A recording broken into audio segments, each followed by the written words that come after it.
mais com saber recentemente, né? A gente tem um movimento Comunidade de Ouro na escola pública que existe há mais de 20 anos e a gente acompanha muito a questão das escolas. Então esse vídeo é de 13 razões a isso, aí é uma fantasia, porque na prática que a gente tem acompanhado, o aluno que sofre a depressão ou invisível, ele, na verdade, ele se deprime, ele vamos dizer assim, se esconde da situação e geralmente você só conhece, às vezes, o caso depois da tentativa do suicídio ou do suicídio. Nesse caso, essa fantasia, a menina prepara toda uma vingança emocional contra as pessoas que se obtiram. E ali tem a questão do bullying também. Só que o que eu queria chamar a atenção é que nas escolas públicas, principalmente, a gente, em vez de ser um espaço agradável de trazer as pessoas, as próprias direções escolares e os professores falam que não, a escola é pesada, é para vir aqui trabalhar. Então, para os alunos, para as crianças, claro que é como até, em alguns casos, a gente fala até que é tirando ano de cadeia, né? Porque o pessoal que vai lá, depressivo, é obrigado a frequentar, não tem espaço. O que eu ia chamar a atenção? Bom, acho que vocês aqui, eu pensei que ia ter uma espécie de oficina, alguns casos, mesmo que fossem de forma superficial, mas diferenciar aquela questão os tipos de suicídio, porque a questão da criança e adolescente tem um viés e uma prevenção diferenciada. A questão dos idosos, do enfermo, dos deficientes, é outro caminhamento. A questão, por exemplo, que teve um aumento, talvez esses dados que a enfermeira passou recentemente, pode ter tido um aumento porque a gente também tem a informação que, não por causa da crise financeira, mas tem a crise financeira que afeta muito os idosos, alguma coisa assim, então tem um aumento de tentativa de suicídio e às vezes até questão efetiva.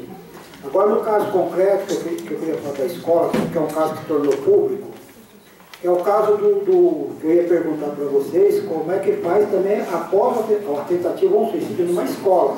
Porque tem escola aí que qualquer motivo está fechando a escola. Nós tivemos um caso aqui na Laís do Amaral, aqui no Vila Campestre ali.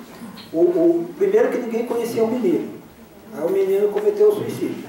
Aí todo mundo porque queria fazer alguma coisa, tinha gente marcando lá já missa de sétimo dia, não sabia nem se o menino era católico ou não, estava marcando missa de sétimo dia, queriam fazer um memorial, fizeram um memorial, a escola fechou, quer dizer, aquela prática, aconteceu o caso, metade se culpando porque não conhecia, os próprios alunos da sala de aula não sabiam que o menino existia. Eu até lembrei isso aí, em 96 teve um caso, uma série de suicídios no Japão, e uma frase famosa era a existência transparente. Quer dizer, o menino ia para a escola e voltava e ninguém sabia que ele existia. Quer dizer, o suicídio dele foi uma forma de se apresentar. Então eu queria saber como é que vocês fazem esse acompanhamento e também como é que faz a prevenção. Por exemplo, no caso da Laís Amaral Vicente lá, tem condição, vocês vão, conversam, acompanham, ou isso é um trabalho da saúde familiar e praticamente vocês só interagem quando existe a prática a tentativa ou a prática do suicídio. Tá? Muito obrigado.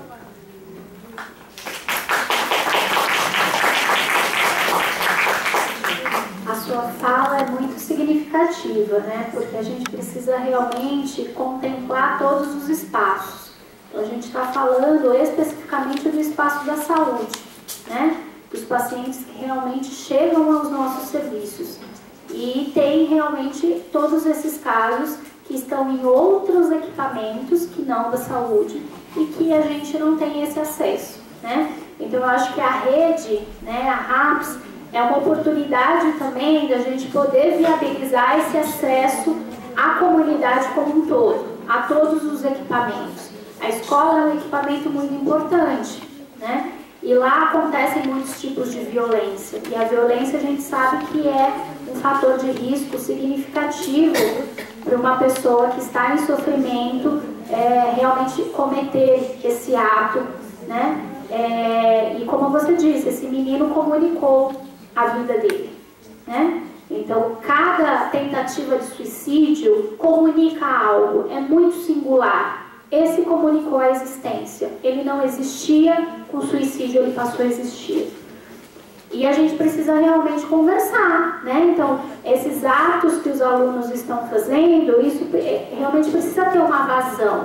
Porque quando há um suicídio, quando há uma tentativa, já é muito difícil para todos que conhecem aquela pessoa lidar com a situação. Para quando há o suicídio, é um transtorno, é desesperador para quem fica, porque ficam muitas dúvidas. Por que aconteceu? Né? O que a gente não viu? Por que ele não falou comigo? Né? E essas perguntas deixam todos muito culpados. E a gente não vai ter resposta, porque o que aconteceu vai com a pessoa que morreu. Não adianta, a gente não vai encontrar respostas. A gente pode pensar em milhares de possibilidades. Então, a gente precisa trazer o tema constantemente para discussão. Não adianta fingir que esse fenômeno não existe. Ele existe, está aí, infelizmente está crescendo. Então a gente precisa colocar em debate, em todas as esferas, né? E não é colocar de uma maneira romanceada, como você trouxe. É colocar o que realmente isso está querendo nos dizer, né? Como é que a gente realmente pode lidar com o sofrimento sem ter que fazer isso com a minha própria vida, que é o nosso bem maior, né? É aquilo que nos é dado e o que a gente pode construir. Então, se eu estou pensando em tirar a minha própria vida, isso é muito grave. Eu estou interrompendo um processo que é natural. A morte vai chegar inevitavelmente em algum momento. Mas eu preciso fazer isso, né? Então a gente precisa levar realmente essa discussão para todas as esferas. A minha preocupação, só para esclarecer para o pessoal, é o seguinte: lá aconteceu o caso na escola. Lógico que tem o luto coletivo da escola, mas o pessoal extrapolou, pôs na rede social. Às vezes a questão é complexa, o suicídio. Às vezes a família tem até vergonha de expor. Aí a pessoa já quer fazer o memorial, quer chamar a família. Quer dizer, tem um luto da família individual e o luto coletivo da escola, mas não o luto da cidade de São Paulo. Isso que eu estou chamando a atenção, por isso que eu estou falando, pedindo uma orientação ou até um encaminhamento. Aconteceu na escola, o que a escola deve fazer? Vai fechar e chamar... Vai fazer uma... A fala do Mauro é bem pertinente. E o que ela falou, né, que é um espaço da saúde, né, o hospital, e assim, o muito que se faz para isso, por esse dado crescente, é pouco. Então a gente precisa articular, eu creio muito nas redes. Nós temos aqui na nossa região o CRIAD, que é a rede da criança e do adolescente. A gente já fez um trabalho intersetorial, né, do CRIAD com a rede do idoso, e a gente fez intergeracional, ou seja, as crianças saberem lidarem com as gerações iniciais que vieram antes, né? Que é a do idoso. E foi um trabalho excelente. Acho que é um trabalho de formiguinha, a gente está em construção. O SUS tem que trabalhar, tanto o SUS quanto a assistência tem que trabalhar em relação às redes. Então, esses casos, por exemplo, na saúde nós temos matriciamento nas UBSs, junto com os CAPs, as redes, inclusive, por exemplo, aqui as reuniões que acontecem semanalmente para discussão de casos. Lógico que aqui a gente já trabalha com uma coisa que já aconteceu, né? Ninguém traz aqui, olha, está querendo se matar, só vem aqui se tentou mesmo, né? Que é urgência e emergência. Mas esses espaços acontecem sempre nas UBSs, que é a porta de entrada. Então as escolas têm que falar com o Conselho Tutelar, no caso de criança e adolescente.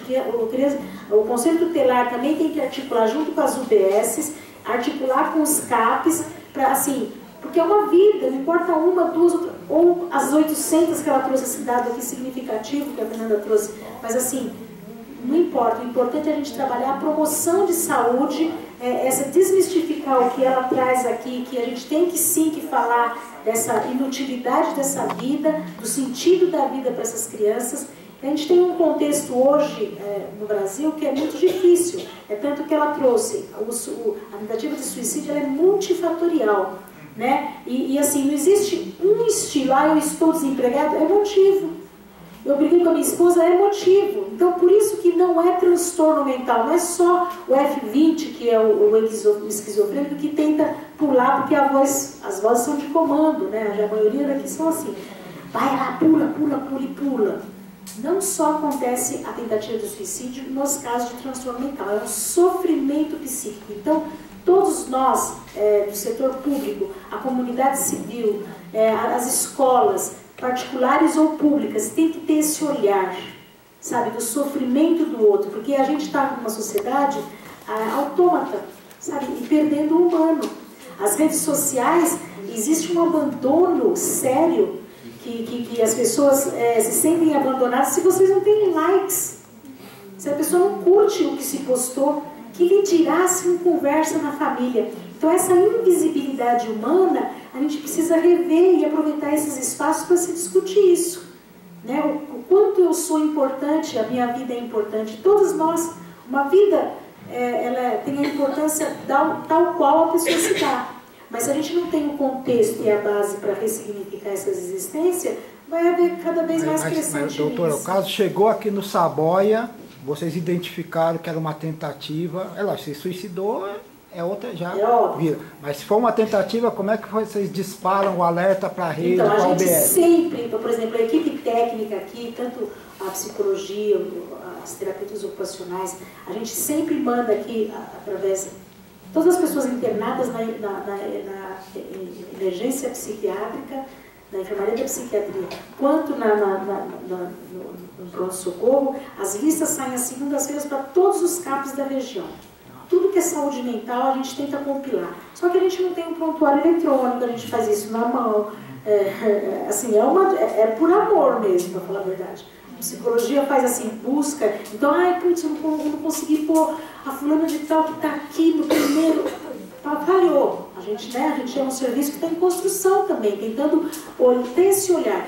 E os CAPs aqui são testemunhas. As listas vão, falhas ou não, mas vão, né? Desde que se identificou. No final de semana, a pessoa pode ter vindo aqui no final de semana, não tem equipe no final de semana. E pode ser que a pessoa passou aqui no serviço e foi embora, sem essa atenção, né? É claro, o sistema infelizmente. Na nossa TLP, a gente até falou isso na terça-feira no Conselho Municipal. Nossa TLP de psicólogo, por exemplo, é 12, nós estamos com 3. Então, há uma defasagem.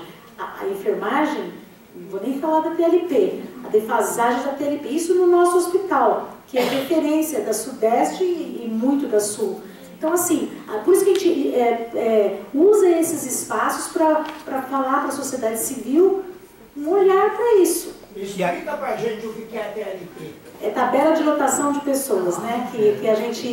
Tinha que ter 12 psicólogos e só tem 3. 3. E aí também... Aposentaram 4, uma está de licença maternidade, aposentaram 4 e não foram repostas. Mas vocês também fazem o encaminhamento para a UBS, assim, a UBS não tem o psicólogo. O suicídio, na realidade, não é uma demanda só da psicologia. Não, todo profissional é multiprofissional, todo profissional da área da saúde. Então, assim, a gente aproveita esses espaços para dar vazão, porque o SUS é tripartite, né? Então, 50% do ente público é da comunidade, 25% do empregado e 25% do gestor. Então, a importância de você clarificar isso para a sociedade, se empoderar desse conhecimento e fazer, né, vamos participar, né, vamos à luta, né, acho que a gente tem que levantar algumas bandeiras. Não, a gente está pedindo. Espera um pouquinho, só que tem uma... Depois ela fala, tem o Carlos... Eu queria complementar uma coisa que tem a ver com a fala dele ainda rapidinho. Que você perguntou com relação às escolas, o que a escola pode fazer e tal.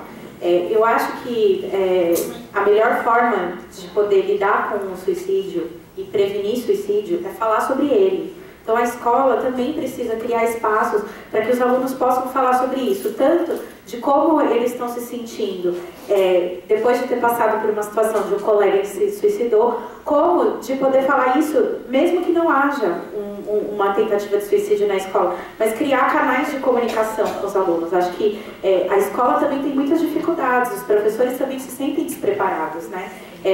O vídeo, claro, é uma fantasia, é uma história de ficção, mas ele demonstra coisas que são reais. Então, assim, o profissional, diante de uma situação como essa, ele fica inseguro, porque é uma situação difícil, ela é muito delicada. A gente fica sem saber o que fazer. Tem uma fala que ele traz que é muito importante. Ele falou, a gente pode ter todo o conhecimento e ainda assim perder algum sinal, ainda assim a gente não conseguir. Então, falar sobre isso sempre é o mais importante. Se tem uma UBS na comunidade, a escola e a UBS tem que fazer uma parceria para poder tratar disso dentro da escola. Todas as unidades trabalham com um programa que chama PSE, que é o Programa Saúde na Escola. E dentro desse programa, as unidades também podem desenvolver esse tipo de ação dentro da escola. Mas também precisa haver uma parceria, nem sempre, nem em todos os territórios essa parceria é tão tranquila. Às vezes é difícil, mas acho que precisa se continuar buscando construir essa rede. E criar espaços de comunicação, criar espaços para que os alunos possam se interagir entre eles de uma forma positiva, né? Criar ambientes de cooperação, de colaboração, de escuta, né? Para que a escola seja um ambiente menos opressor para o aluno. Acolhedor, né? Mais acolhedor, exatamente. E que muitas não são, né? E você trouxe um dado aí dessa escola Laís Amaral, mas recentemente em São Paulo a gente teve casos em 2 escolas particulares, escolas muito renomadas, né? E em uma dessas escolas teve dois casos em menos de 2 semanas. Então, assim, o suicídio é uma condição que pode atingir qualquer pessoa, em qualquer classe social. Então, a gente precisa ter espaços de comunicação e debate. Então, por exemplo, promover um espaço como esse é muito importante. Porque a gente está aqui falando como que era o meu serviço, né, como que a gente pode identificar, né, como que estão os dados do nosso território. Isso tudo são informações que precisam gerar ações. Eu tenho esses dados, o que eu vou fazer com ele? Então, quando a Fernanda traz o dado da SUVES, poxa, isso é um dado importantíssimo, né? Olha o tanto de notificações que aumentou, né? Vamos investigar isso, vamos pensar em ações que a gente possa fazer. E vamos articular a rede, porque nem um profissional sozinho e nem um serviço sozinho é capaz de conseguir fazer isso. E mesmo assim, a gente não tem o poder de parar com o suicídio, mas a gente pode sim fazer intervenções muito importantes para oferecer suporte para as pessoas, para diminuir isso, tanto as tentativas, quanto prevenir que as pessoas venham a ter um adoecimento psíquico mais profundo que possa ou não levar ao suicídio. Então, fortalecer laços, isso é o mais importante sempre, seja dentro da escola, da comunidade, da unidade, né?